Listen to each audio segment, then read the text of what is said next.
चलो स्टार्ट करते हैं, ठीक है। तो प्रोजेक्टाइल टॉपिक स्टार्ट हो रहा है। प्रोजेक्टाइल, ठीक है। प्रोजेक्टाइल होता क्या है? तो किसी भी चीज को प्रोजेक्ट कर दो, फेंक दो, और ग्रेविटी के अंडर में वो वर्क करे। क्या करे? उसके पास अपना कोई इंजन नहीं हो, इंजन लेस हो, और जो भी काम करे उसके ऊपर केवल कौन करे? ग्रेविटी, ठीक है। The particle which work under the action of, चुप हो जाओ, which work under the action of gravity। वो जो भी कोई भी पार्टिकल जो ग्रेविटी के अंडर में वर्क करता है उसी को हम क्या कहते हैं भैया? प्रोजेक्टाइल कहते हैं। क्या कहते हैं?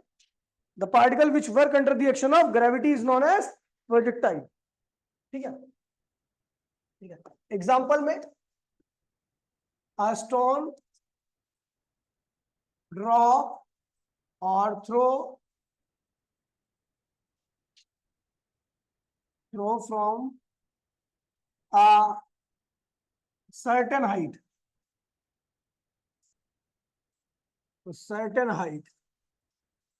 एक पत्थर है जिसको फेंका गया, फेंका गया, ड्रॉप किया गया, फेंका गया, वो भी क्या है? प्रोजेक्टाइल है, ठीक है। ये एग्जांपल है, ध्यान दीजिएगा। पहले लिखिए, मतलब ये सुन लीजिए, ठीक है। एजम्पशन, ये देखिए, यहाँ पे डायग्राम बना रहा हूं मैं। ये पत्थर है, इसको आपने ड्रॉप किया तो ये भी प्रोजेक्टाइल कहलाएगा, इसको आपने थ्रो किया तो ये भी प्रोजेक्टाइल कहलाएगा। अब ध्यान दीजिए, किसी भी चीज को फेंक दो, थ्रो कर दो। अच्छा, इंजन लेस होनी चाहिए चीज। कैसी होनी चाहिए? एक एरोप्लेन को आप प्रोजेक्टाइल नहीं बोल सकते, क्योंकि वो इंजन के अंडर में काम कर रहा है। ग्रेविटी तो काम कर रही है, साथ साथ में इंजन भी काम कर रहा है, उसके अंदर इंजन ही ना हो, ठीक है। चलो, type of projectile, type of projectile, projectile के प्रकार क्या होते हैं? तो भैया, प्रोजेक्टाइल बेसिकली दो टाइप का होता है, ध्यान दीजिए। पहला है horizontal projection, horizontal projection, horizontal projection. और दूसरा होता है वर्टिकल, वर्टिकल और एंगुलर। नाम अलग अलग है लेकिन चीज एक ही है, एंगुलर प्रोजेक्शन। इसकी एग्जाम में आने की संभावना 20% है, और इसकी एग्जाम में आने की संभावना 100% है, ठीक है। ये वाला आएगा ही आएगा एग्जाम में, ठीक है। एजम्पशन देखिए, वर्टिकल हॉरिजॉन्टल क्या होता है, तो देख लीजिए हॉरिजॉन्टल प्रोजेक्टाइल क्या होता है। तो भैया, एक हाइट से आप किसी भी चीज को ऐसे फेंक दो, है ना, ये हाइट है, और ये इस वाले पी पॉइंट से आप किसी भी चीज को फेंक दो तो वो ऐसे आएगा, तो इसे कहते हैं हॉरिजॉन्टल प्रोजेक्टाइल। क्या कहते हैं इसे? और वर्टिकल प्रोजेक्टाइल में आप ऐसे भी फेंक सकते हो चीजों को। कोई चीज आपने ऐसे फेंकी है, ऑब्जेक्ट, इसका मास है, और या फिर आपने ऊपर की तरफ भी फेंकी है, इसका मास है। तो ये दोनों ही क्या कहलाएंगे भैया? वर्टिकल या एंगुलर प्रोजेक्टाइल। समझ गए? अब यहां पर कुछ एजम्पशन है जो आपको याद रखनी है। Assumption,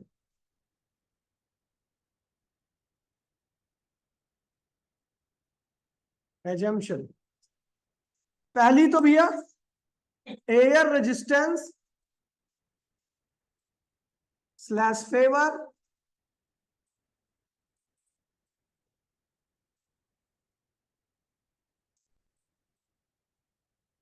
negligible.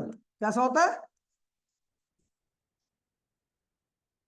ना तो एयर किसी प्रकार का रेजिस्टेंस ऑफर करेगी, ना किसी चीज का प्रकार का फेवर करेगी। ये हटा के चलना अपने को, ठीक है। ना एयर रेजिस्टेंस, जैसे किसी भी चीज को फेंकते हो तो हवा अगर उसकी डायरेक्शन में चल रही है तो उसकी स्पीड बढ़ जाती है, और हवा उससे अपोजिट में चल रही है तो उसकी स्पीड क्या होती है? घट जाती है। यहां पर ऐसा बिल्कुल भी नहीं होने वाला। दूसरा, अर्थ शुड बी फ्लैट। अर्थ कैसी होनी चाहिए? फ्लैट। वैसे अर्थ फ्लैट नहीं है, लेकिन हमें मान के चलना है कि अर्थ कैसी होनी चाहिए? फ्लैट होनी चाहिए, तभी ये वैलिड है। चुप हो जाओ। अगला है effect of rotation of earth not consider, not earth की रोटेशन की वजह से आपको किसी भी प्रकार का कोई इफेक्ट कंसीडर करना ही नहीं है, समझ गए? अर्थ की रोटेशन किसी प्रकार का प्रोजेक्टाइल पर कोई इफेक्ट नहीं डालने वाली, समझ गए? चौथा,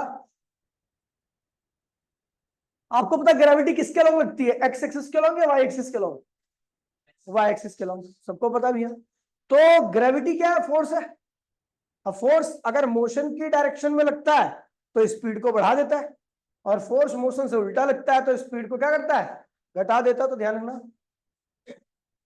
जब आपका प्रोजेक्टाइल नीचे आ रहा हो, मोशन नीचे हो, और ग्रेविटी भी कहाँ हो? ग्रेविटी बोले तो नीचे हो, तो यहाँ पर बॉडी की स्पीड लगातार क्या होती है? बढ़ती है, और एक्सेलरेशन क्या होता है? प्लस जी लिया जाता है नीचे आती हुई चीज का। और अगर बॉडी ऊपर जा रही है तो ग्रेविटी तो एक ही नीचे लगती है हमेशा, ग्रेविटी यानी फोर्स नीचे लग रहा है, मोशन कहाँ हो रही है? ऊपर हो रही है।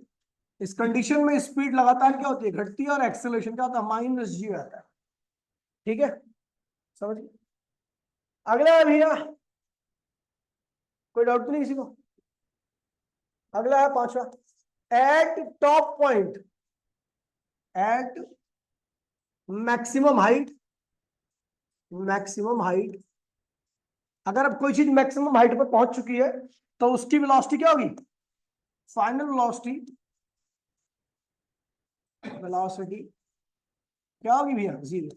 अगर कोई चीज अपनी मैक्सिमम हाइट पर होगी, उसके ऊपर जाना ही नहीं है उसको, मतलब वहां पे रुक गई एक तरह से, तो उसकी वेलोसिटी क्या होगी? वहां पर जीरो होगी। ठीक है, अगला और सबसे मेन चीज है, आपको पता है एक्स के अलोंग किसी प्रकार का कोई फोर्स नहीं लगता, वाई के अलोंग कौन लग रहा है?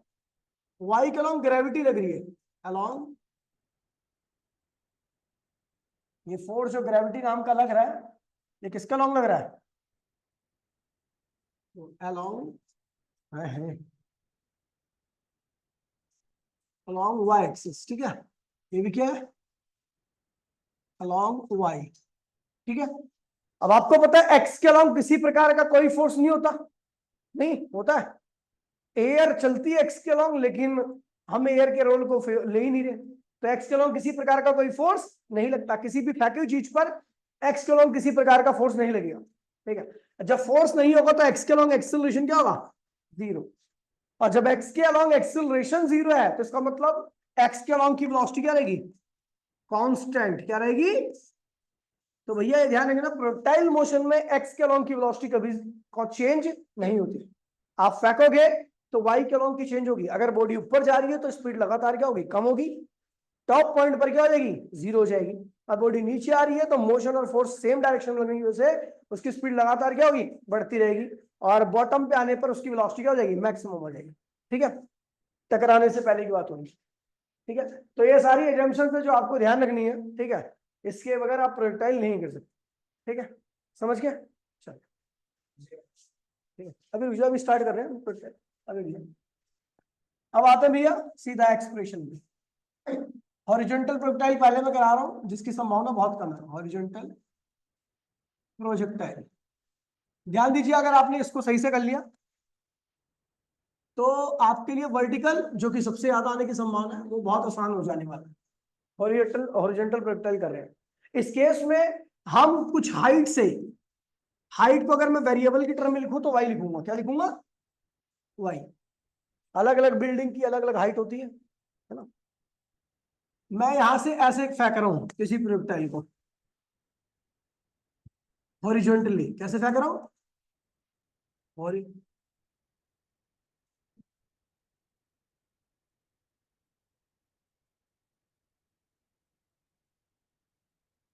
हॉरिजॉन्टली फेंक रहा हूं, कितनी वेलोसिटी से? यू से। फेंक किसके अलाउंग रहा हूं? हॉरिजॉन्टल, यानी एक्स एक्सिस के अलाउंग। किसके अलाउंग? और अलोंग एक्स एक्सिस, एक्सिस। ठीक है, अब ये प्रोजेक्टाइल क्या होगा? फेंका गया, ये जमीन है, ठीक? ये थोड़ी दूर ऐसे जाएगा, उसके बाद ग्रेविटी इसके ऊपर काम करना चालू करेगी, उसको यहाँ पे आके गिरा देगी। इस पॉइंट पर आके क्या होगा, टकरा जाएगा इस पी पॉइंट पर। पी से फेंका गया और क्यू पे आके क्या हुआ, टकरा गया, कोई दिक्कत तो नहीं है।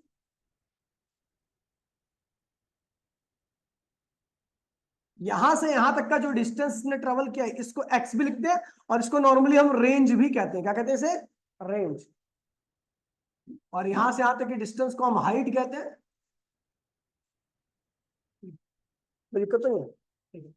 डायग्राम बन चुका है वर्टिकल हॉरिजॉन्टल प्रोजेक्शन का। हमने हॉरिजॉन्टल प्रोजेक्शन इसलिए बोला है क्योंकि मैंने जो फेंका है ना वो एक्स के अलोंग फेंका है। किसके अलोंग फेंका है, एक्स एक्सिस को हम क्या कहते हैं, हॉरिजॉन्टल लाइन। क्या कहते हैं इसे, तो इसलिए इसको हॉरिजॉन्टल प्रोजेक्शन बोला। बाद में ग्रेविटी ने इसको खींचा, और ग्रेविटी के खिंचाव के कारण क्या हुई है, जमीन पे वापसी आ गई। अगर ग्रेविटी नहीं होती तो ऐसे ही चलता रहता इसी पे, इसका पाथ चेंज नहीं होता।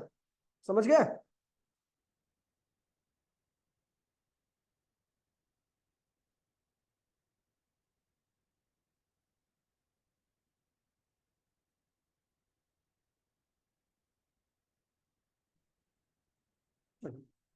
ठीक है, इसका पाथ चेंज नहीं होता, लेकिन ग्रेविटी की वजह से क्या, नीचे आ गई। ठीक है, अब देखिए यहां पर मैं 3-4 चीजें निकालूंगा, और यही 3-4 चीजें उधर भी निकालूंगा। ठीक है, तरीका दोनों में सेम रहेगा। सबसे पहले मैं बात करता हूं इक्वेशन ऑफ ट्रेजेक्टरी की।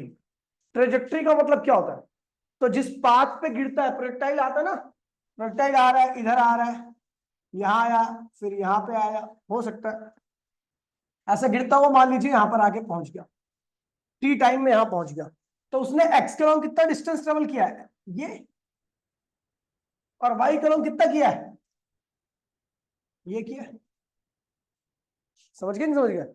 इस प्रोजेक्टाइल ने, अच्छा कोऑर्डिनेट्स क्या होंगे, एक्स कोमा वाई, इसके जहां पर इस वक्त है प्रोजेक्टाइल उसके कोऑर्डिनेट्स क्या है, एक्स कोमा वाई होंगे। तो किसने एक्स के अलोंग कितना डिस्टेंस किया है, ये किया है, और वाई के अलोंग कितना किया है, वाई। तो ये जिस पॉइंट पर पहुंचा है उसके कोऑर्डिनेट्स होंगे एक्स कोमा वाई। ठीक है, अच्छा हम बात कर रहे हैं इक्वेशन ऑफ ट्रेजेक्टरी की, इसकी बात कर रहे हैं।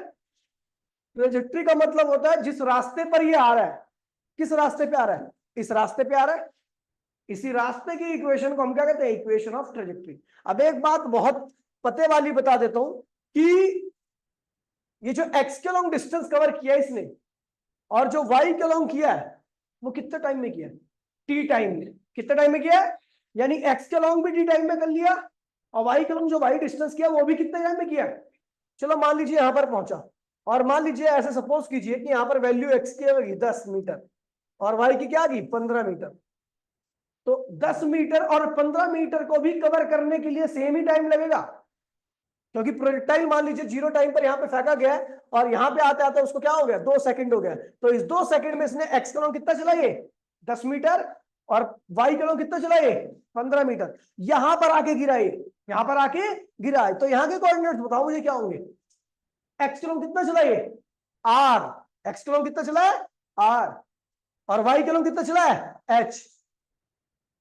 ठीक है, तो ये आर और एच को भी कवर करने में सेम ही टाइम लगने वाला है, क्योंकि ये मान लीजिए यहाँ पे गिरा, यहाँ पे गिरते गिरते यहाँ पे 2 सेकंड हो गए, यहाँ पे आता था 3 सेकंड हो गए। तो इस 3 सेकंड में इसने एक्स का लॉन्ग कितना चला आर, और वाई का लॉन्ग कितना चला। तो मेरा कहने का केवल इतना ही मतलब है कि एक्स की जर्नी और वाई की जर्नी दोनों में क्या लगता है, सेम टाइम लगता है। क्या लगता है, ध्यान रखना, टाइम अलोंग एक्स एक्सिस और टाइम अलोंग वाई एक्सिस आपको सेम ही लेना है, क्योंकि प्रोजेक्टाइल किसी भी पॉइंट पर पहुंचता है तो वहां पर जो भी एक्स का और वाई का डिस्टेंस होता है वो सेम टाइम में ही कवर किया जाता है। समझ गया, 2D मोशन है, 2D मोशन में बॉडी एक्स वाई एक साथ करेगी, एक साथ करेगी तो एक ही टाइम पे करेगी, बोलो हाँ ठीक।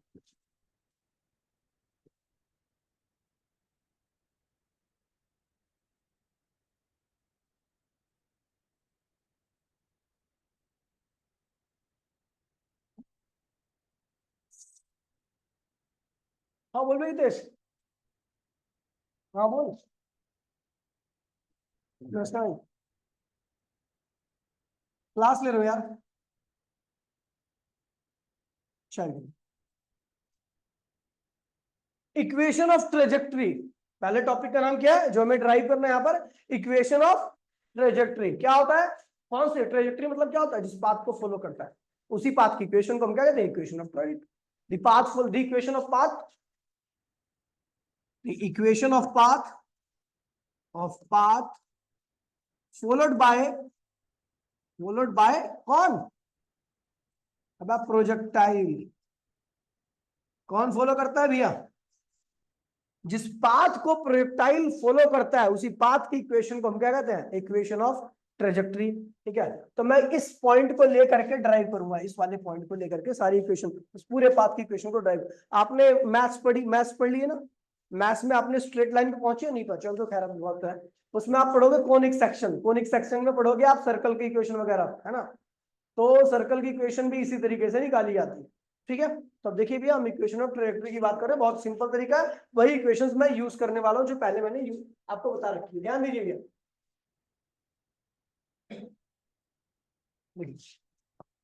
अब आपको पता है कैसी मोशन है? 2 डायमेंशनल मोशन है।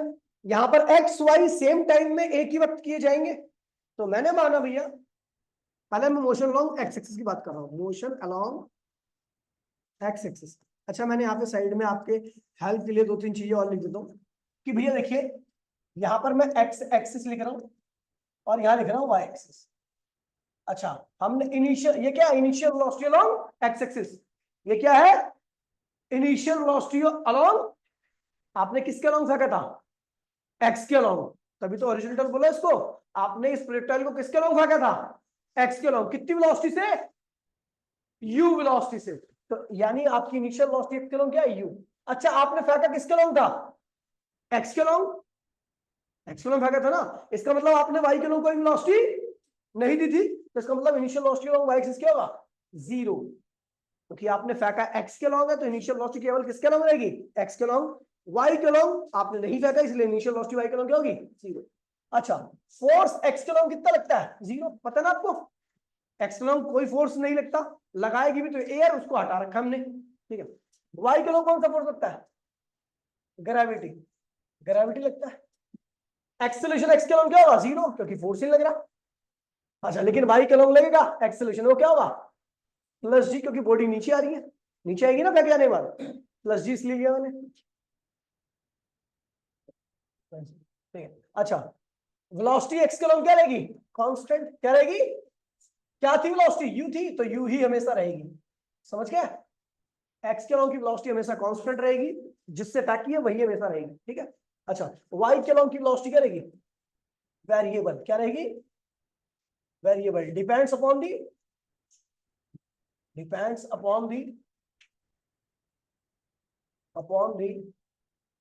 टाइम एंड लोकेशन, और लोकेशन।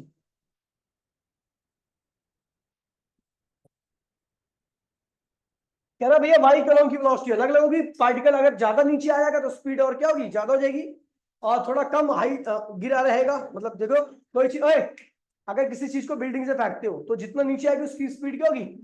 उतनी ज्यादा हो जाएगी ना। तो वही कह रहा हूँ कि लोकेशन पे और टाइम पे, दोनों पे डिपेंड करता है वाई के अलोंग की वेलोसिटी। एक्स के अलोंग की वेलोसिटी हमेशा कांस्टेंट रहती है, इसलिए किसी पे डिपेंड नहीं करती। ठीक है भैया, तो ये चीजें आपके बहुत काम किया है भैया। मैं बात कर रहा हूँ motion along, motion long x axis. तो आपको पता है एक्स इक्वल्स टू में क्या होता है? U x t plus half. Equation लिखवाई थी ना उस दिन, है ना? तो एक्स के लॉन्ग कितना डिस्टेंस ट्रेवल किया इस पॉइंट पर आने में? एक्स, अरे एक्स के लॉन्ग कितना डिस्टेंस ट्रेवल किया इस पॉइंट पर आने में? इस पॉइंट पर, क्यू पॉइंट पर, एट क्यू की बात कर रहा हूँ, एट क्यू है। क्यू दे रखा नीचे में, एट एल, एल लिख दो, एल पॉइंट की बात कर रहा हूँ। ठीक है, डिस्टेंस कितना ट्रेवल किया? एक्स। इनिशियल वेलोसिटी एक्स क्या थी? यू। टाइम कितना लगा इस पे एल पे आने में? T plus half. Acceleration x के कितना है? 0। तो एक्स इक्वल्स में क्या हुआ? U t. तो भैया क्या हुआ? टी की वैल्यू क्या गई? एक्स अपॉन में यू। बोलो हाँ, बराबर है। अब बात करते हो motion along y axis. Motion along y axis, y axis की मोशन की बात करूंगा तो हम क्या लिखेंगे? क्वेश्चन वाई इक्वल्स टू में u y t plus half a y t square. समझी? वाई के लोग कितना डिस्टेंस ट्रेवल किया एल पॉइंट पर? एट पॉइंट एल की बात कर रहा हूं मैं, एक ही पॉइंट की बात करूंगा, एट एल। तो बताओ वाई के लोग कितना डिस्टेंस ट्रेवल किया? वाई किया, इनिशियल वेलोसिटी वाई के लोग क्या थी भैया? 0 थी। टाइम कितना लगा? वही टाइम लगा जो पहले लगा था, प्लस हाफ एक्सेलरेशन वाई का लॉन्ग क्या है जी, और टाइम क्या है टी स्क्वायर है। तो क्या वाई इक्वल्स में क्या हुआ, हाफ जी टी स्क्वायर। ये होगी आपकी फर्स्ट इक्वेशन और ये होगी आपकी सेकंड इक्वेशन। तो हम देख रहे हैं भैया टाइम की वैल्यू यहां पर क्या है, ये एक्स अपॉन में यू। तो वही हमने क्या किया, सेकंड इक्वेशन में पुट कर दी, समझ गया। तो on putting the value of, on putting the value of putting the value of t in second equation, तो भैया y इक्वल्स में क्या था, हाफ जी, t की वैल्यू क्या है, x अपॉन में u का होल स्क्वायर, y इक्वल्स में क्या हुआ, हाफ जी एक्स स्क्वायर अपॉन में u स्क्वायर। अच्छा यहाँ पे कांस्टेंट कौन कौन है, g क्या है, कांस्टेंट, अर्थ के लिए तो कांस्टेंट ही होता है ना, दो क्या है कांस्टेंट, u क्या है x के लॉन्ग की वेलोसिटी वो भी क्या है, लेकिन आपको पता है x खुद क्या है, वेरिएबल है, अलग अलग पॉइंट पर x की वैल्यू क्या होगी, अलग अलग होगी। तो y इक्वल्स में क्या होगा, y इक्वल्स में क्या होगा, जी 2u स्क्वायर अलग लिख दीजिए और x स्क्वायर को अलग लिख दीजिए, that is the equation of trajectory. ये पूरी इक्वेशन ऑफ ट्रैजेक्टरी है। इसको कई बार हम के ले लेते हैं, इस जो कांस्टेंट है, और इस कांस्टेंट की वैल्यू क्या होगी, g अपॉन में 2u स्क्वायर, y इक्वल्स में k x स्क्वायर, x की वैल्यू हमें पता ही है क्या है, g अपॉन में 2u स्क्वायर। और ये जो इक्वेशन है वो मैच कर रही है पैराबोला से, किससे मैच कर रही है, तो कई बार ऐसा भी क्वेश्चन आता है कि show that the path of projectile is parabolic in nature, क्या है पैराबोलिक। तो इसको ड्राइव करोगे तो ये किसकी फॉर्म है, पैराबोला की, किसकी है, this is the form of, this is the form of parabola, parabola, ठीक है भैया, समझ गए। अब देखिए इस पे क्वेश्चन कैसे आते हैं, अभी तो ये पहला पार्ट हुआ है, ठीक है। क्वेश्चन देखिए, क्वेश्चन देखिए, मैं साथ साथ में क्वेश्चन भी लिख दे रहा हूँ इसमें, ठीक है। इफ, ओए चुप हो जा, घुसंडी मारा, कैच के दांत तोड़ दूंगा। इफ, हाँ बिल्कुल भाई बिल्कुल, if equals, if y equals to में 1/1000 x स्क्वायर, 1/में, तो ये कौन सी इक्वेशन है, इक्वेशन ऑफ ट्रैजेक्टरी है, ठीक है। जेई के ऊपर क्वेश्चन, जेई में ज्यादा क्वेश्चन आते हैं इसके ऊपर, ठीक है। तो इफ y इक्वल्स टू में 1/1000 x स्क्वायर, ठीक है। Find velocity of projection, find velocity of projection, मतलब कितनी वेलोसिटी से आपने फेंका है, इफ g इक्वल्स टू में 10 मीटर पर सेकेंड स्क्वायर। तो कैसे करेंगे देखिए बेटा, तो हमें पता भैया ये g की वैल्यू रखिए, वी नो क्या, y इक्वल्स टू में g अपॉन में 2u स्क्वायर इंटू में x स्क्वायर, हम जानते हैं, है ना। अगर मैं इस इक्वेशन का, फर्स्ट इक्वेशन और इस सेकंड इक्वेशन का आपस में कंपैरिजन करूं तो 2000 कर दो,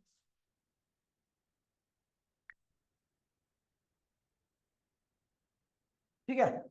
इन दोनों equation on comparing first and second equation, दोनों कंपेयर कीजिए तो आपको दिखेगा y की जगह पर y है, इसकी जगह पर ये है, ठीक है। x स्क्वायर की यहाँ पर x स्क्वायर है, लेकिन भैया इसकी जगह पर क्या है, क्या है इसकी यहाँ पर, g अपॉन में 2u स्क्वायर इक्वल्स में क्या हो गया भैया, 1/में 2000, ठीक है। अगर मैं 2000 कर दिया ना, ये क्या हुआ था, 2u स्क्वायर 1/में 2000, क्रॉस मल्टीप्लीकेशन कर दो तो क्या आएगा भैया, 20,000 2u स्क्वायर, ठीक है। तो u स्क्वायर क्या आ जाएगा भैया आपका, क्या आ जाएगा भैया, अब ये आ जाएगा आपका 10,000, ठीक है। और u क्या आएगा, √10,000, बोले तो 100 मीटर पर सेकेंड, मतलब हमने इतनी वेलोसिटी से फेंका उस चीज, ठीक है। आसान था, इस तरीके से क्वेश्चन आता है। अब देखिए अगला है टाइम ऑफ फ्लाइट, क्या है, टाइम ऑफ फ्लाइट, मतलब टाइम ऑफ फ्लाइट होता क्या है, तो जब मैंने फेंका ना फेंके जाने के बाद कितनी देर तक वो एयर में था और कब जाके जमीन पे आके टकराया। तो फेंके जाने और टकराने से बीच का जो टाइम होता है उसी को क्या कहता है, time of flight. Time of flight की डेफिनेशन क्या होगी, the time for which projectile is in air. वो टाइम जिसके लिए प्रोजेक्टाइल क्या होता है, एयर में रहता है, उसी को हम क्या कहते हैं भैया, time of flight. Time of flight, time of flight capital. Time for which,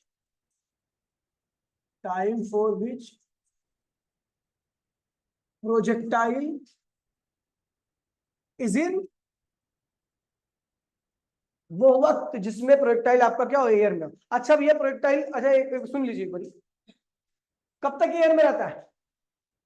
मैंने बिल्डिंग से फेंका, बिल्डिंग की हाइट थी 50 मीटर, तो एयर में कब तक रहेगा, जब तक वो बिल्डिंग यानी वर्टिकल डिस्टेंस 50 मीटर नहीं कवर कर लेता। मैंने बिल्डिंग की हाइट से फेंका, बिल्डिंग की हाइट क्या है 50 मीटर, मैंने कैसे भी फेंका हो, वो जमीन पर जब ही गिरेगा जब वो बिल्डिंग के बराबर की हाइट को कवर कर लेगा। नहीं समझे, तो इसीलिए प्रोजेक्टाइल, इसीलिए टाइम ऑफ फ्लाइट जो भी होता है ना वो किस पे डिपेंड करता है, वाई एक्सिस पे, एक्स एक्सिस पे डिपेंड। आपको पता है एक्स एक्सिस का कुछ खास रोल नहीं होता, क्योंकि उसके अलाउंग की वेलोसिटी वगैरह कभी चेंज नहीं होती। जो चेंज हो रहा है, जो बदलाव हो रहा है वो वाई एक्सिस में होगा। तो इसीलिए टाइम ऑफ फ्लाइट में हमेशा क्या लेते हैं, वेलोसिटी अलोंग या मोशन अलोंग वाई एक्सिस क्या लेते हैं। तो देखिए भैया मोशन अलोंग, मोशन अलोंग, ध्यान दीजिए भैया, अलोंग वाई एक्सिस। तो भैया आपको पता है y इक्वल्स टू में u y t plus half a y t square, ये जानते हैं इक्वेशन। हम y की बात कर रहे हैं तो y के लोग कितना डिस्टेंस ट्रेवल किया उस पॉइंट पर आने में, y इनिशियल वेलोसिटी कितनी थी 0 t, हाफ एक्सेलरेशन को क्या लेना है, नीचे आ रहा था g, और ये क्या टाइम ऑफ फ्लाइट को हम t लिखते हैं, कैपिटल T लिखते हैं, क्या लिखते हैं, कैपिटल T। तो भैया ये क्या होगा, अच्छा ये h लेना, y के लोग कितना डिस्टेंस ट्रेवल किया, जमीन में आने कितना डिस्टेंस ट्रेवल किया होगा, बिल्डिंग की हाइट के बराबर फेंका और वो जमीन पे आ गया, तो उसने कितना डिस्टेंस ट्रेवल किया, वो वाई के हाइट के बराबर ना, बिल्डिंग की हाइट के बराबर। वाई की वैल्यू क्या होगी, एच के बराबर। जब गिर जाएगा, जब गिरने लगेगा, ठीक है चलो, एच इक्वल्स में क्या होगा, जी टी स्क्वायर अपॉन में क्या हुआ 2, तो ये हो जाएगा 2h जी टी स्क्वायर, तो टी स्क्वायर इक्वल्स में 2h अपॉन में जी, तो टी की वैल्यू क्या होगी अंडर रूट 2h अपॉन में जी। बहुत बढ़िया क्वेश्चन है, ठीक है। क्वेश्चन क्या कह रहा है, हाँ टॉपिक है, कह रहा है इफ एच इक्वल्स टू में 980 metre, find the time of flight if g equals to में 9.8 मीटर पर सेकेंड स्क्वायर। याद लीजिए भैया, कह रहा है अगर बिल्डिंग की हाइट क्या है 980 मीटर है, तो आपको टाइम ऑफ फ्लाइट निकालना है जब जी की वैल्यू क्या है 9.8। टाइम ऑफ फ्लाइट का फॉर्मूला क्या आता है, 2h अपॉन में जी, 2h की वैल्यू क्या है भैया 9.8, एक 10 लगा दो, कितनी बार गया भैया 10 बार। अब ज्यादा ज्ञान नहीं मत दे मुझे, समझा, बहुत मारूंगा मैं, सुअर बना दूंगा मार मार के।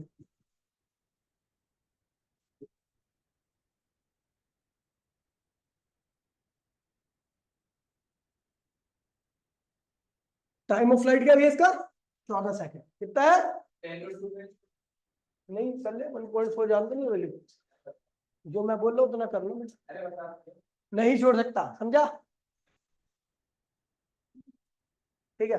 अब आता भैया रेंज, क्या आता है रेंज, किसका लॉन्ग था आपको याद है, एक्स के लॉन्ग था, किसके लॉन्ग लिया था मैंने, रेंज। अच्छा रेंज कब का डिस्टेंस था, जब वो प्रोजेक्टाइल गिर जाता है, तो उसने एक्स के लॉन्ग जो डिस्टेंस कवर किया होता है उसी को हम क्या कहते हैं भैया रेंज कहते हैं, क्या कहते हैं, मैंने फेंका, फेंके जाने के बाद वो एक्स और वाई दोनों के लॉन्ग चल रहा है, तो वाई के लॉन्ग जो करता है उसे हाइट कहते हैं, और एक्स के लॉन्ग जो डिस्टेंस गिरने से पहले करता है उसे क्या कहते हैं, रेंज कहते हैं। तो डिस्टेंस अलॉन्ग, डिस्टेंस, डिस्टेंस लिख रहा हूं, distance along x axis before strike strike the ground, अब यार द ग्राउंड, ग्राउंड में स्ट्राइक करने से पहले जितना एक्स के लॉन्ग डिस्टेंस ट्रेवल करेगा वही लेना है। तो ग्राउंड में कब स्ट्राइक करता है? जब वो गिरता है। गिरता कब है? जब उसका टाइम ऑफ फ्लाइट कंप्लीट हो जाता है। ठीक है, टाइम ऑफ फ्लाइट जब कंप्लीट होगा तभी तो गिरेगा ना। तब जो एक्स के लॉन्ग जो भी डिस्टेंस ट्रेवल करेगा, ठीक है, उसी को हम कहते हैं। तो भैया एक्स इक्वल्स में क्या होता है? यू एक्स, टाइम क्या लेना है? कैपिटल टी, क्योंकि time of flight half G T A x T square. ठीक है, तो एक्स के लॉन्ग जो डिस्टेंस ट्रेवल किया उसको रेंज कहा। इनिशियल वेलोसिटी कितनी थी? यू, टाइम ऑफ फ्लाइट क्या है? 2h अपॉन में जी, और ये पूरी टर्म क्या होगी? 0 हो जाएगी। तो ये आ गया आपका रेंज। ठीक है भैया, तो ये पूरा प्रोजेक्टाइल खत्म हो गया यहाँ पर। ठीक है, ये वाला इसमें इतना ही था। ठीक है, अब एंगुलर प्रोजेक्शन आपको अगली क्लास में कराऊंगा। इसी के ऊपर बेस्ड है, इसको कॉपी करोगे, एक बार अच्छे से रिवाइज कर लेना। ठीक है, मिलते हैं अगली क्लास में।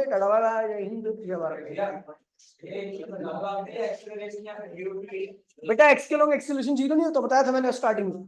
ठीक है, वेलोसिटी कांस्टेंट है तो फोर्स लिखते ना एक्स के लॉन्ग।